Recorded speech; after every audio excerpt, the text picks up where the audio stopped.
Hello साथियों, मैं सौरभ कुमार सिंह। और शिक्षक बहाली के मुद्दे पर कई मामले आ रहे हैं। लगभग आपको बता दें कि जो काफ़ी चीज़ें ऐसे हैं जो लगभग प्रतिदिन कुछ न कुछ घटित होती है, अपडेट होती है। अभी आपको बता दें कि आज जो परीक्षाएं होने वाली है थी 12:30 बजे से, उसको रीशेड्यूल किया गया है। यानी 12:30 से जो होने वाली परीक्षा है वो 2:30 बजे से होगी, क्योंकि चेयरमैन बीपीएससी ने ट्वीट किया है कि जो साइक्लोन है उसके कारण से काफ़ी ट्रेनें लेट चल रही है, कई लोगों को परीक्षा के अंदर पहुंचने में दिक्कत होगी, निश्चित रूप से दिक्कत होगी। तो परीक्षा का जो शेड्यूल है वो 2:30 बजे से कर दिया, यानी 12:30 बजे से 1:30 बजे तक आप एंट्री करेंगे और 2:30 बजे से परीक्षाएं शुरू होगी साथियों। तो इस चीज़ को आप देख लेंगे, उनका जो ट्वीट है उसको आप बाखूबी देख लेंगे, देख ही लिए होंगे निश्चित रूप से। आपको जिस विषय की हम जानकारी देने के लिए आए हैं वो विषय है कि कल महत्वपूर्ण बैठक है, जैसे कि सबको पता है। लेकिन कुछ अभ्यर्थी, काफ़ी अभ्यर्थी ऐसे हैं जो लगातार फ़ोन कॉल मैसेज कर रहे हैं कि मेरी परीक्षाएं हैं।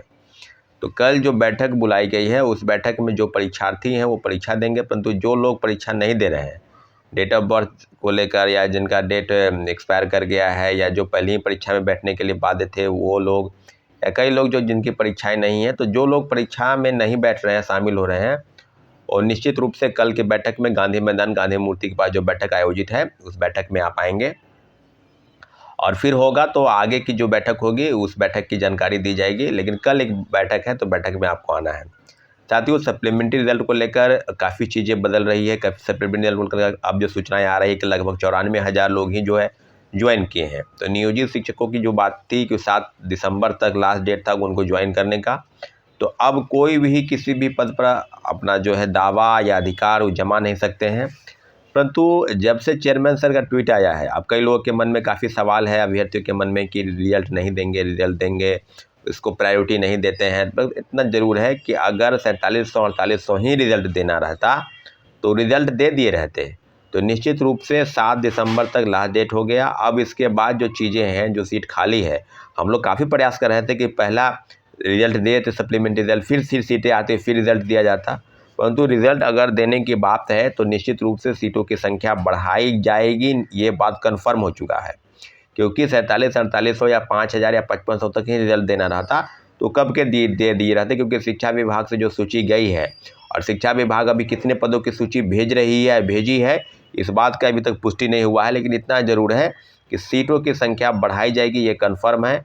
अभी रही बात कि कई मामलों को लेकर हो सके मेरी बात पर आपको भरोसा नहीं हो, तो कई यूट्यूबर तो अपने तरह तरह का चीज़ बोल ही रहे हैं, आप उन्हीं के बात पर भरोसा कर ले। कई न्यूज़ चैनल भी बोल रहे हैं, आप उन्हीं के बात पर भरोसा करें। लेकिन इतना ज़रूर है कि हम लोग के पास जो चीज़ है वो है कि आंदोलन के माध्यम से, सड़क के माध्यम से, और सरकार तक और आयोग तक अपनी बातों को पहुंचाना। निश्चित रूप से कल के बैठक में तय होगा कि क्या प्रोटेस्ट करना है या कोर्ट का रास्ता अपनाना है, ये सब बैठक में तय होगा। कोई मेरा ये अनुमान नहीं है या मेरा ये मानना नहीं है, हम अपने बातों को आप पर लागू नहीं करेंगे। ओवरऑल चीज़ जो कंक्लूजन निकल कर आएगा उसी के माध्यम से हम चीज़ों को आगे बढ़ाएंगे। लेकिन इतना ज़रूर है, हमारे कई लॉयर से भी बातचीत चल रही है, उनका ये कहना था कि अगर प्रेस के माध्यम से वो 4700 4800 रिजल्ट की ही बात कर रहे हैं सिर्फ, तो आप केस कर सकते हैं। क्योंकि एक संवैधानिक पद पर बैठा व्यक्ति अगर कुछ कहता है तो उसके कई मायने हैं।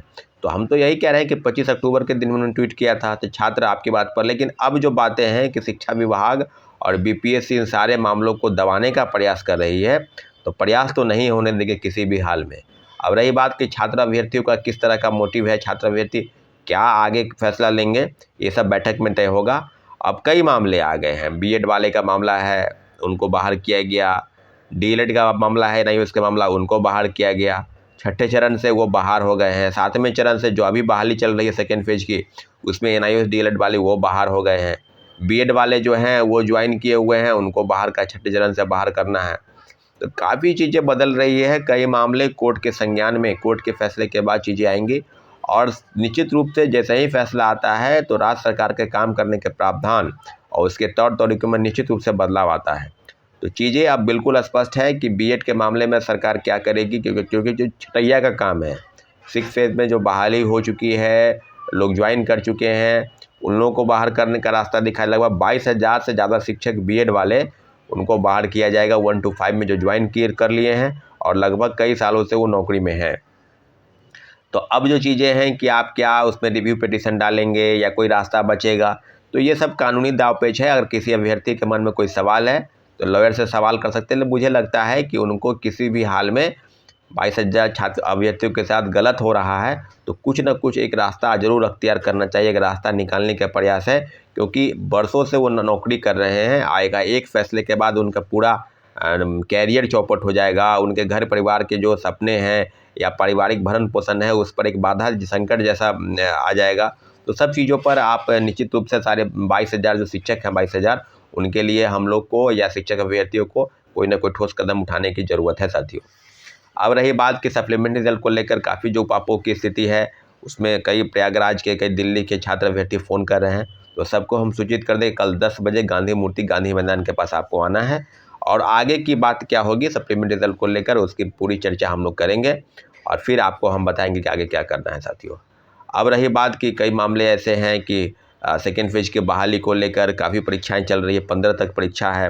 तो उसके बाद फिर सेकेंड पेज की बहाली में बीपीएससी और शिक्षा विभाग लगेगी, लेकिन सप्लीमेंट्री रिजल्ट एनी हाउ उनको देना ही है, ये बात तय है। सीटों की संख्या निश्चित रूप से बढ़ाई जाएगी। अगर सीटों की संख्या नहीं बढ़ाई जाती है, हम लोग सप्लीमेंट्री रिजल्ट के पक्ष में हैं, परंतु ये नहीं कि आज आ जाए रिजल्ट, कल आ जाए रिजल्ट आए, लेकिन सीटों की संख्या 28,000 पद खाली हैं।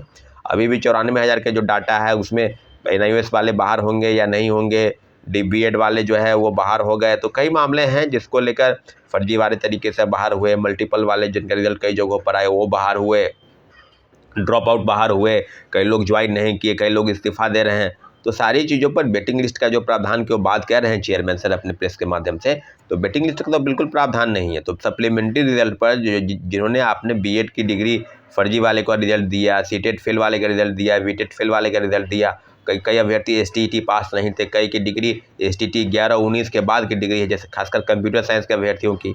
तो सारे जो कारनामे हैं, गलत कारनामे, उसका खामियाजा छात्र अभ्यर्थी क्यों भुगते? ये तो BPSC का कारनामा है कि आपने किसी गलत व्यक्ति का रिजल्ट दिया और उस रिजल्ट को आप कह रहे हैं कि वो वैकेंट नहीं होगा, वो अगर वैकेंट हो जाता है तो वेटिंग लिस्ट में जाएगा। तो आपको तो चयन प्रक्रिया में ही काफ़ी चीज़ें हैं जिसको आप समझ सकते हैं।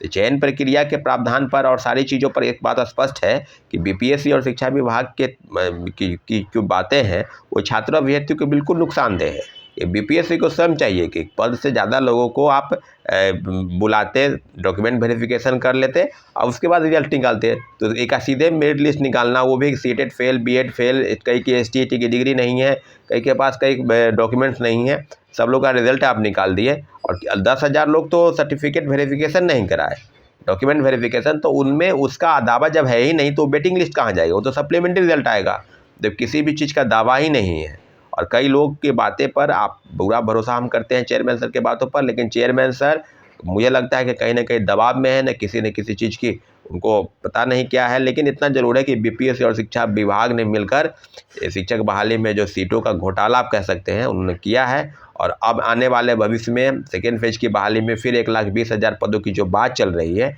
उस बात में कितने लोगों को आप ज्वाइनिंग देंगे। परंतु इतना जरूर है कि चयन प्रक्रिया में BPSC को चेंजिंग लाना होगा। जो BPSC के पहले सर्टिफिकेट वेरिफिकेशन का काम शिक्षा विभाग को कराते हैं, उससे बेहतर है कि आप कई पदों पर सर्टिफिकेट वेरिफिकेशन का काम पहले करके और तब मेरिट लिस्ट निकालते हैं, तब रिजल्ट निकालते हैं। इस तरह से चीज़ होनी चाहिए। लेकिन ये इस तरह की चीज़ें आपाधापी और हड़बड़ी में जो चीज़ें हुई हैं उसी का नतीजा है कि हज़ारों फर्जी वाले जो हैं वो शामिल हो गए इसमें और उन्होंने नियुक्ति लिया और उनको बाहर के रास्ता दिखाने में काफ़ी मुश्किलों का सामना करना पड़ रहा है। तो इस सारी चीज़ों पर निश्चित रूप से जो रेगुलर वाले हैं, जो फ्रेश कैंडिडेट हैं, उनको कहीं ना कहीं मौका नहीं मिला और वो जो है अभी तक अपने आंदोलन में या छात्रों के सरकार के समक्ष अपनी बातों को रख रहे हैं साथियों।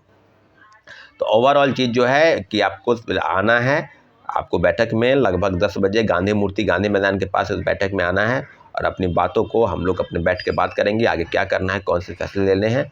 तो निश्चित रूप से आपको इस बैठक में आकर अपनी बातों को रखना है। ठीक है साथियों। और जितने भी साथी आ रहे हैं सब अपना डॉक्यूमेंट जो है एडमिट कार्ड, OMR जो भी है वो लेकर आएंगे। आगे की चीज़ हम देखते हैं कि क्या करना है साथियों।